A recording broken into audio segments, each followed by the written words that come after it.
तुम जो भी करोगे वो तुम्हारे लिए है। तुम किसी का अमंगल करोगे तो तुमने अमंगल का महल खड़ा कर लिया है। उसकी तो एक ईंट रखी अमंगल की, तुम्हारे लिए महल खड़ा हो गया। तुमने एक गाली दी, 1000 गाली की व्यवस्था कर ली। तुमने एक को पानी पिलाया तो तुम्हें 1000 बार प्यास बुझाने के लिए पानी मिलेगा। ये यहां का सिस्टम है, हमारे भगवान का कानून है। तुम किसी निरपराध को दंड दोगे तो 1000 बार वही दंड तुम्हें भोगना पड़ेगा। तुम किसी को बचा लोगे, 1000 बार तुम्हारी विपत्ति में मेरा भगवान रक्षा करेगा। सिद्धांत को समझिए, तुम्हारा कर्म ही तुम्हारा मित्र है, तुम्हारा कर्म ही तुम्हारा शत्रु है। तुम किसी का कुछ नहीं बिगाड़ सकते, तुम किसी का कुछ नहीं बना सकते। जो कुछ करोगे वो अपने लिए करोगे। अपने को लगता है मैंने बाजी जीत ली, अमुक का विरोध कर दिया, अमुक की निंदा कर दिया, अमुक का यशगान कर दिया। तुम अपने अनुकूल हो, तुम किसी के प्रतिकूल नहीं हो, तुम अपने प्रतिकूल हो। अर्थात आप जो भी चेष्टा कर रहे हो लौट कर 1000 गुना आपको मिलेगी। यहां का सिद्धांत है। अब आप देखो क्या कर रहे हो, और जब उसका परिणाम आता है तो भगवान से रोकर शिकायत करते हो, हे भगवान तुम बड़े निर्दयी हो, तुम्हें ऐसा नहीं करना चाहिए। पर तुम लौट के देखो तुमने क्या किया है, वही फसल तुम्हें काटने को। एक दाना फेंका जाता है भूमि में, इसी भूमि में तो अन्न राशि के रूप में इकट्ठा होता है। तुम एक कर्म करोगे वो 1000 रूप में आकर तुम्हें दंड देगा या तुम्हें सुख देगा। तुम्हारी समझ में नहीं आ रहा। अरे खेती में 1 मन अन्न फेंका जाता है तो 50 मन अन्न तैयार करके देता है। तो एक कर्म भूमि है, इसमें तुम एक पाप कर्म करोगे वो 50 बार तुम्हें दंड देने के लिए घेर लेगा। फिर कहोगे भगवान बड़ा निर्दयी है, मैंने क्या किया। होश में शास्त्र सिद्धांत के अनुसार कार्य करो और भगवान का स्मरण करते हुए। कोई भी कार्य भगवत स्मरण रहित नहीं होना चाहिए। कोई भी कार्य कर रहे हो आप, कितना सुंदर है, राधा वल्लभ राधा वल्लभ, राधे श्याम श्यामा श्याम श्यामा। महान संत हो जाओगे गृहस्थी में रहते हुए, आनंद की धारा फूट पड़ेगी। शरीर छूटते छूटते तुम्हें भगवान मिल जाएंगे, जन्म मरण का क्लेश मिट जाएगा। पर हम प्रपंच को सत्य मानकर भगवद वाणी, संत वाणी, गुरु वाणी की अवहेलना करते हैं। हम सुनते थे पहले कि भगवान को बेचा जाता है, गुरुजनों का उपहास करके दुरुपयोग किया जाता है उनकी वाणी। तो मुझे लगता था ऐसा कैसे होता है, कोई अपने प्राण प्यारे को बेचने की बात कैसे। बाद में समझ में आया, प्राण प्यारे का नाम, प्राण प्यारे का यश, प्राण प्यारे का श्रृंगार करके विराजमान जगत की मान अगर चाह लगभग ये बेचना ही माना जाएगा। ये होता है प्यारे को रिझाने के लिए। गुरुजनों की वाणी को बेचना, गुरुजनों की वाणी का दुरुपयोग करना, गुरुजनों की अवहेलना करना, ये कहां तुम्हें पहुंचा देगा, कहां पहुंचा देगा। अनंत माताओं जैसा वात्सल्य लिए भगवत प्रेमी महात्मा जन आपके कल्याण के लिए अपने एकांतिक चिंतन को भी गौर करके तुम्हारे बीच में उपस्थित रहते हैं। उनको तुम्हारी आवश्यकता नहीं है, तुम्हारे मंगल के लिए वो बोलते हैं, तुम्हारे मंगल के लिए उनकी सारी चेष्टा होती है। पर जैसे एक बिच्छू गंगा जी में बहते जा रहा था, तो काशी की बात, एक संत स्नान कर रहे थे, देखा बेचारे के पास ऐसी बल वृत्ति नहीं है जिससे वो तैर कर निकल जाएगा। ऐसे उठाया, उसने डंक मारा, ऐसे फिर जल में गिरा, फिर उठाया, फिर डंक मारा, फिर उठाया।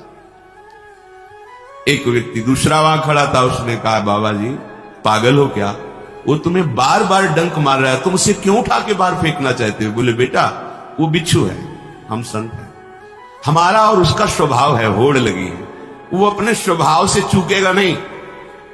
एक जंतु है, वो अपने स्वभाव से चूकेगा नहीं, मारेगा डंक। तो मैं संत हूं, अपने स्वभाव से कैसे चूक जाऊं। वो मारने दो डंक, उठा के बाहर उसको रख दिया, पीड़ा सही और उसकी जीवन रक्षा की। कहा जानोगे तुम संतों के स्वभाव को। तुम स्वार्थ बुद्धि से जब देखते हो तो तुम्हें काई फेन बुदबुदा ही नजर आएगा, निर्मल जल नजर नहीं आएगा। भगवद वाणी का अनुशीलन करो, अनुकरण करो, जीवन में उतारो प्यारे।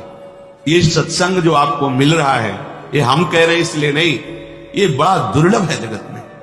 सब सुलभ है, सत्संग मिलना दुर्लभ है। लेकिन बांस में चाहे जितनी खाद पानी लगा दो, उसमें फल कभी नहीं लगे देखे गए। फूलई फरई ना बेत।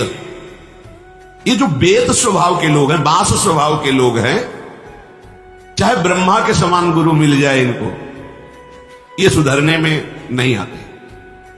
जो गुरु मिले विरंच शम, मूरख हृदय न चेत, जो गुरु मिले बिरंच श्रम, फूले फरे न बेत, यद्यपि वर्षे सुधास। अगर अमृत जल वर्षा हो तो भी उसमें फल नहीं लगेगा बांस में। ऐसे ही ये जो मूर्ख स्वभाव के जन हैं, रोज सबके जीवन में नहीं उतारते, प्रपंच को सत्य मानकर उसी में विचरण करते रहते हैं, उसी को सत्य मानते हैं। आप अपने भाव को यदि नहीं बना पाए तो सत्संग क्या सुना? भाव जानते हो क्या चीज होती है? विश्व की समस्त शक्तियां एक साथ हमारा विरोध करें, पर हमारी जिससे प्रीति है उससे विचलित न कर पाए, उसे भाव कहते हैं। ये इसी भाव से ठाकुर को खरीदा जाता है, भाव से खरीदा। बेचे तो बिक जाऊं, भगवान कहते, भगत मेरे मुकुट मणि, मैं हूं भक्तन को दास, भगत मेरे मुकुट मणि। अपनो परण विशार, भगत को पूरो परण निभाऊं, जाचे जाचूं, कहे तो बेटे से बिक जाऊं। अगर वो मुझसे कहे कि उसके लिए मैं भिक्षा मांग सकता हूं, मांगा बलि के हजार। अगर जरूरत पड़े तो मैं उसके लिए बिक सकता हूं। कैसे कृपालु, वो आपको उपदेश कर रहे हैं, जो वात्सल्य समुद्र है। बैठा लो भैया, रोज सुनते हो श्री भगवान कह रहे हैं, जो भी कार्य आपका धर्मयुक्त है, सत्संग सुनोगे, शास्त्र स्वाध्याय करोगे, तो आपको पता चलेगा कि आपका धर्म क्या है। नहीं तो पशु की तरह विचरण करते रहते हैं अपने लोग। पैसा कमाओ, भोग सामग्री एकत्रित करो, भोगो और मर जाओ, बस इतना ही क्रम है। देख लो ना, पैसा कमाओ, भोग सामग्री एकत्रित करो, भोगो और मर जाओ, इतने क्रम है बार बार। नहीं नहीं, ये क्रम नहीं है। पैसा कमाओ धर्म से, भोग सामग्री लाओ, ठाकुर सेवा में लगाते हुए प्रसाद रूप से पाओ, और जीवन जियो हरि के लिए। अब सार्थक हो गया जीवन। भगवान कह रहे, मई अर्पित मनोबुद्धिर मामे वैश्यस्य संशयम। जब तुम ऐसे चलोगे तो तुम्हारी मन बुद्धि मेरे में अर्पित हो जाएगी। कैसे कैसे समझाएं? कभी कभी हार चित्त स्वीकार कर लेता है कि नहीं समझ पाएंगे। नहीं, आप समझना नहीं चाहते तो कैसे समझाया जा सकता है? जब अमृत समुद्र में ही था और मंथन करके निकाला गया, चंद्रमा भी समुद्र में ही था, मंथन करके निकाला गया, तो उसमें सब जीव जो थे वो बड़ा पश्चाताप किए कि अमृत किरण विस्तार करने वाला चंद्रमा से पी नहीं पाए, पर जिसने मंथन किया उसके हाथ में लग गया। समझिए आपको अमृत का सानिध्य मिला, कथामृत, लीलामृत, नामामृत, धामामृत, चरणामृत, रूपामृत। पर आप समुद्र के उन्हीं जीवों की तरह अपने को दुर्भागियों की पंक्ति में मत खड़ा करें कि बाद में जीवनी लिखी जाती है।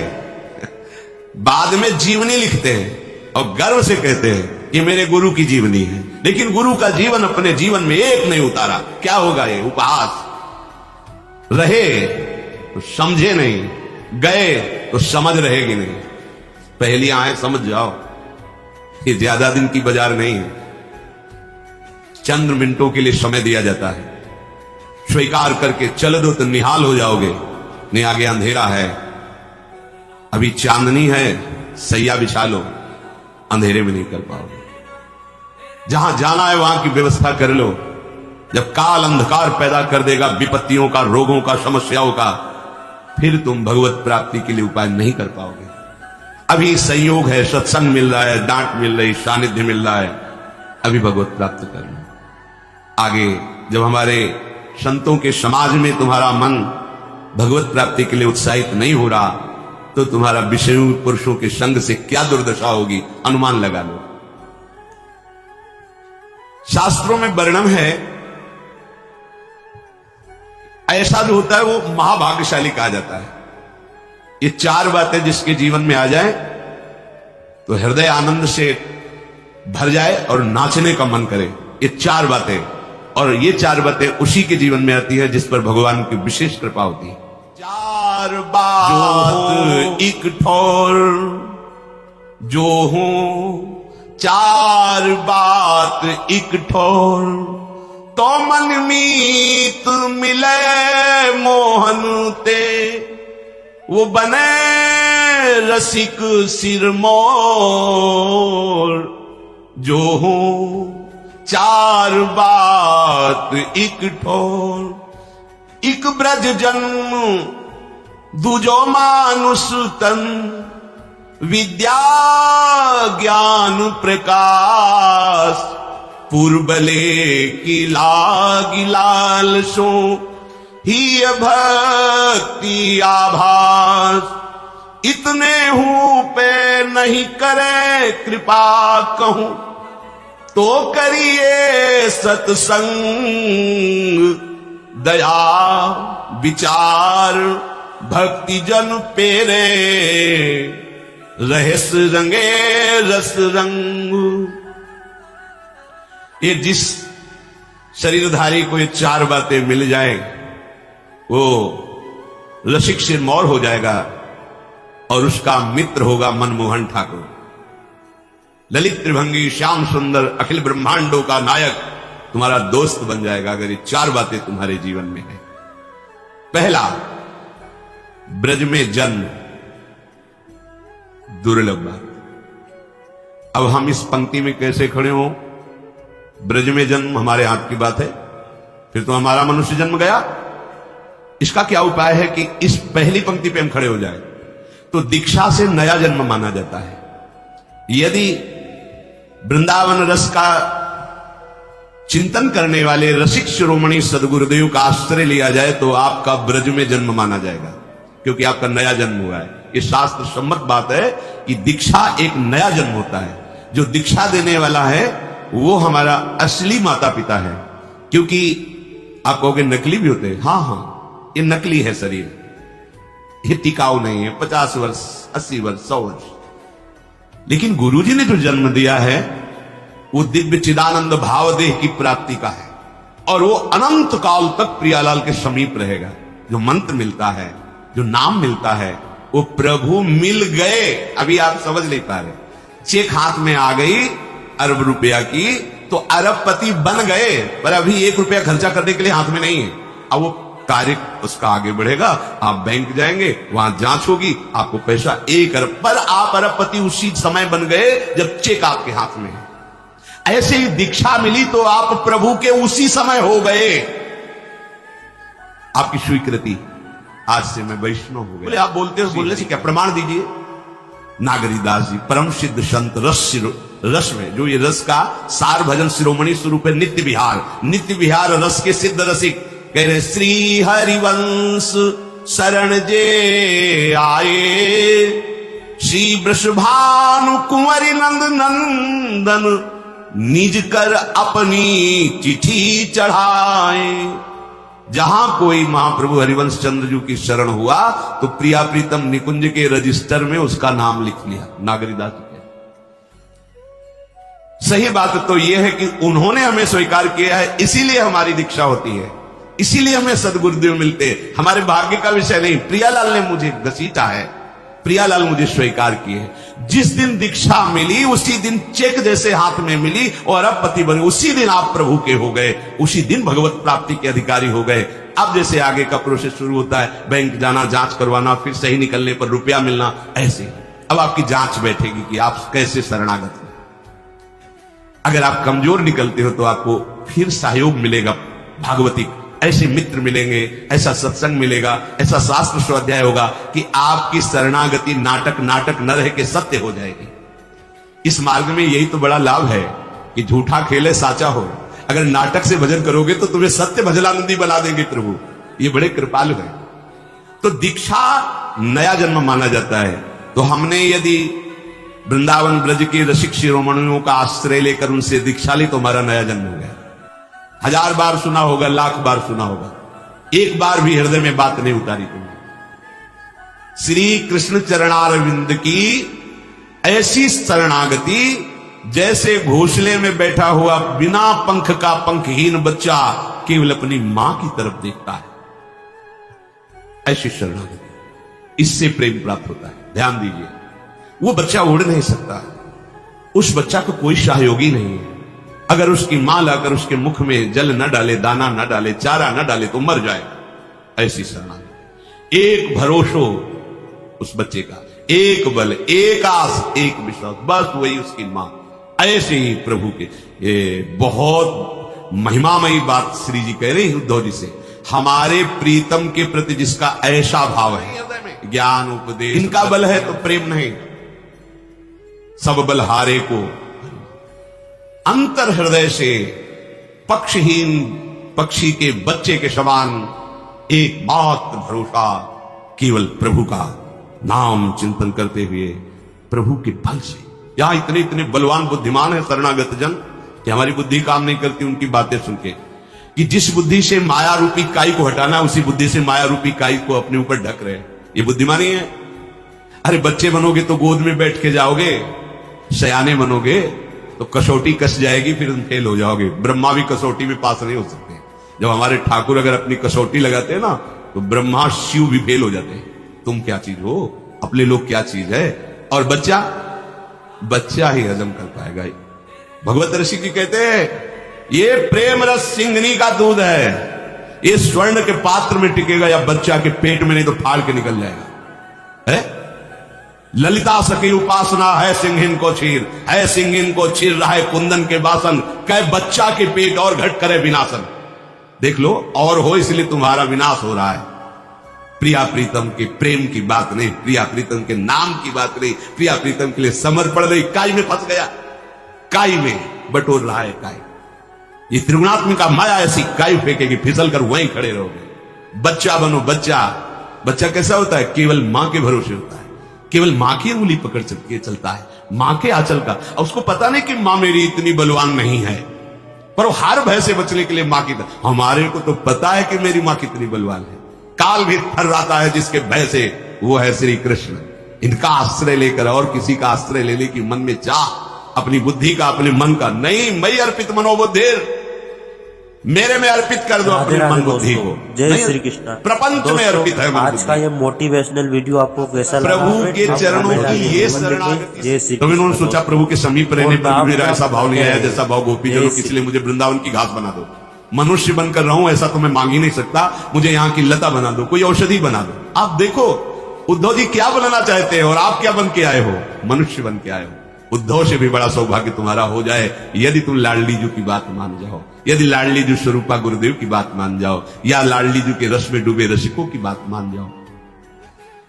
तस्माद् उद्धव यत्नेन भज कृष्णम परात् परम, निर्गुणम च निरीहम च परमात्मानमीश्वरम, नित्यम सत्यम परम ब्रह्म प्रकृतेः परमेश्वरम, परिपूर्णतम शुद्धम भक्तानुग्रह विग्रहम। आहा, कैसे मेरे प्रीतम श्री कृष्ण। उद्धव जी को समझा रही लाडली, भक्तानुग्रह विग्रहम। बस ये भरोसा लेके ही तो गरजते रहते हैं। भक्तानुग्रह विग्रहम, अपने भक्तों पर अनुग्रह करने के लिए वो विराजमान, केवल कृपा सिंधु, कृपा करने के लिए अपने जनों के लिए विराजमान। आप डरो मत, वो पूर्ण पर ब्रह्म है, पूर्ण पर। उनकी लीला देखकर भ्रमित मत होना कि यशोदा जी की छड़ी से भयभीत हो जाता है, मेरी रक्षा क्या करेगा। जो यशोदा जी की रस्सियों से बंध रहा है वो बड़े बड़े परमहंसों को माया की रस्सियों से मुक्त करता है। जो यशोदा की छड़ी से डर रहा है उसकी भ्रकुट टेढ़ी हो जाए तो काल भी थर्रा जाए। ये नंद का लाला ऐसा ही नहीं है, ऐसा नहीं। बस पूर्ण भरोसा जागृत हो जाए, सत्संग का यही फल, प्रभु के प्रति समर्पित हो जाए, प्रभु के प्रति बड़ा भीमान मन है। अरे अपने आराध्य देव से कपट करता है, आराध्य देव से छल करता है, धिक्कार है ऐसे मन। जब मन को देखते ही तो लगता है समझा ले, प्रभु का विरुद्ध ही आचरण करने की ठानता है। पावर तो प्रभु का ही है ला। इसमें भी बहुत जल्दी, हमारे पास समय नहीं। जिनको ये लगता है कि हमारे पास बहुत समय है, श्री प्रहलाद जी महाराज के वचन सुन लीजिए। प्रहलाद जी महाराज कह रहे हैं,